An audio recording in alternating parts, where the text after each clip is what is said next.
Assalamualaikum warahmatullahi wabarakatuh. Kali ini saya akan presentasi tentang peramalan SDM. Sebelumnya saya perkenalkan dulu, saya adalah Jivatrio Ramadhani, kelas 713. Terus, peramalan kebutuhan SDM adalah suatu proses dalam meramalkan permintaan demand dan penawaran supply terhadap tenaga kerja atau SDM yang dibutuhkan di masa mendatang. Cara kerja peramalan SDM: setelah mendapatkan awareness akan pentingnya memprediksi kebutuhan SDM untuk masa depan, perusahaan tentu harus mengambil langkah serius dalam praktiknya. Sayangnya, metode ramalan yang cocok di perusahaan A belum tentu bisa cocok saat diterapkan pada perusahaan B. Inilah yang membuat peramalan tersebut cenderung menemukan kesulitan di tengah-tengah praktiknya. Bagaimana tidak, tiap perusahaan mempunyai karakteristik dan kebutuhan yang berbeda. Setiap ramalan kebutuhan tenaga kerja pun harus dibuat berbeda sesuai dengan karakter dan kebutuhan masing-masing.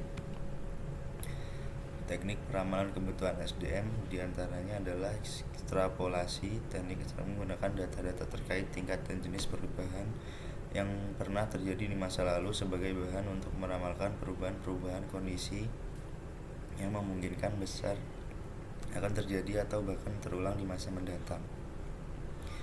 Indeksasi. Teknik ini berbasis indeks yang isinya informasi mengenai tingkat perkembangan karyawan. Indeks tersebut digunakan untuk mengestimasi kebutuhan SDM perusahaan di waktu yang akan datang. Analisis statistik. Teknik analisis statistik menggunakan data statistik untuk memperhitungkan perubahan yang kemungkinan besar merupakan penyebab bergesernya tuntutan terhadap kebutuhan akan sumber daya manusia. Teknik DLP, teknik analisis statistik menggunakan data statistik untuk memberikan perubahan yang kemungkinan besar merupakan penyebab bergesernya tuntutan terhadap kebutuhan akan sumber daya manusia. Menentukan tujuan peramalan. Forecasting diperlukan untuk merencanakan masa depan. Makanya Anda harus mempertimbangkan dan memutuskan terlebih dahulu apa tujuan yang ingin dicapai perusahaan. Lalu, peramalan seperti apa yang dibutuhkan untuk mencapai tujuan perusahaan. Kesalahan dalam menentukan tujuan peramalan akan menghasilkan hasil yang berbeda, sehingga keakuratan peramalan akan diragukan. Mengumpulkan, menganalisis, dan mengevaluasi data yang diperlukan. Setelah memilih teknik, metode, dan proses yang menunjang pencapaian tujuan perusahaan, barulah Anda lanjut mengumpulkan, menganalisis, dan mengevaluasi setiap data yang diperlukan dalam proses forecasting. Memilih dan menguji metode peramalan. Setelah data dievaluasi, langkah selanjutnya adalah memilih dan menentukan metode peramalan yang tepat serta faktor keakuratan metode dalam peramalan SDM. Cara yang paling umum digunakan untuk mengikuti suatu metode adalah dengan mencari 2 atau 3 metode yang terbaik, lalu mengujinya pada data historis perusahaan untuk melihat metode atau model forecasting mana yang paling akurat dan cocok diaplikasikan. Menghasilkan peramalan. Setelah menentukan metode atau model forecasting atau peramalan, maka yang akan digunakan selanjutnya adalah menghasilkan ramalan yang kita butuhkan. Memantau keakuratan peramalan. Forecasting atau peramalan merupakan proses yang berkelanjutan. Setelah membuat ramalan, kita harus mencatat kondisi yang sebenarnya terjadi, lalu menggunakan informasi tersebut untuk memantau keakuratan peramalan kita. Perlu diketahui bahwa metode peramalan yang terbaik pada masa lalu belum tentu bisa memberikan hasil yang terbaik untuk masa depan. Makanya kita harus bersiap merevisi metode peramalan seiring dengan perubahan data yang digunakan.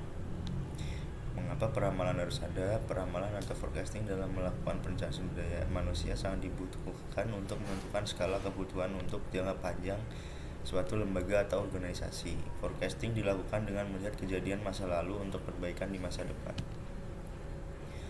Faktor yang mempengaruhi perencanaan. Faktor eksternal, persediaan karyawan berdasarkan analisa pasar tenaga kerja serta tren kondisi kependudukan, sehingga ada kerjasama antara penyedia tenaga kerja dan perusahaan dengan menjamin kuantitas dan kualitas karyawan. Faktor ekonomi nasional dan industri. Faktor ini secara langsung berpengaruh rencana strategi taktik sebuah organisasi. Faktor sosial politik dan hukum. Faktor-faktor ini tidak boleh diabaikan dalam sebuah organisasi, termasuk juga dalam melakukan perencanaan SDM. Faktor ini menempatkan pengusaha asing, khususnya bahasa Inggris yang semakin penting dalam berkomunikasi telah mengharuskan organisasi menjadikan sebagai pertimbangan yang besar pengaruhnya dalam perencanaan SDM. Faktor internal menghitung jumlah para karyawan serta mengevaluasi kemampuan mereka sebagai bentuk adanya kemungkinan untuk penugasan para karyawan untuk mengisi lowongan-lowongan pekerjaan yang akan datang. Rencana strategi dan rencana operasional taktik. Rencana ini tidak mungkin terwujud tanpa SDM yang relevan dan kompetitif. Maksudnya suatu organisasi harus mempunyai keahlian dalam organisasinya sehingga mampu menghasilkan produk secara berkualitas. Peramalan prediksi, produksi dan penjualan tidak boleh dilakukan secara spekulatif, tetapi harus didasarkan pada data sebelumnya dan survei pasar agar dapat dilakukan perhitungan yang objektif. Faktor bisnis baru dengan memperhatikan lingkungan dan kemampuan, menganalisis dan memanfaatkan informasi selalu terbuka peluang bagi organisasi. Fungsi peramalan SDM. Fungsi forecasting yang pertama adalah untuk membantu perencanaan persiapan dan kesiapan tenaga kerja sedini mungkin dalam menghadapi tantangan masa depan. Kedua adalah untuk memprediksi dan menetapkan kriteria skill SDM yang dibutuhkan perusahaan pada masa mendatang.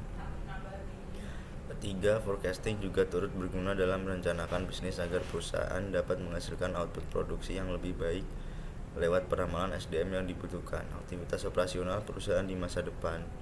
Tujuan peramalan SDM. Tujuan umum. Secara umum, perencanaan SDM tentu saja bertujuan untuk mempertahankan eksistensi perusahaan berikut kontinuitas aktivitas bisnis yang dijalankan.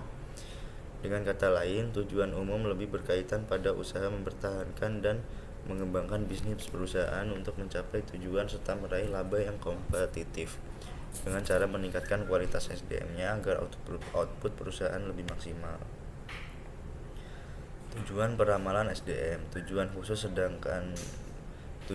khususnya adalah tujuan perencanaan atau peramalan SDM secara khusus dibagi lagi menjadi dua, yakni tujuan jangka pendek dan jangka panjang.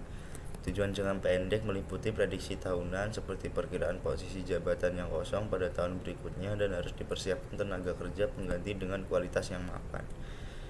Di sisi lain, tujuan jangka panjang menetapkan perkiraan permintaan SDM dalam periode yang lebih lama. Misal skill seperti apa yang akan dibutuhkan perusahaan agar dapat bertahan dan bersaing dalam dunia bisnis pada 5 tahun mendatang. Terima kasih. Assalamualaikum warahmatullahi wabarakatuh.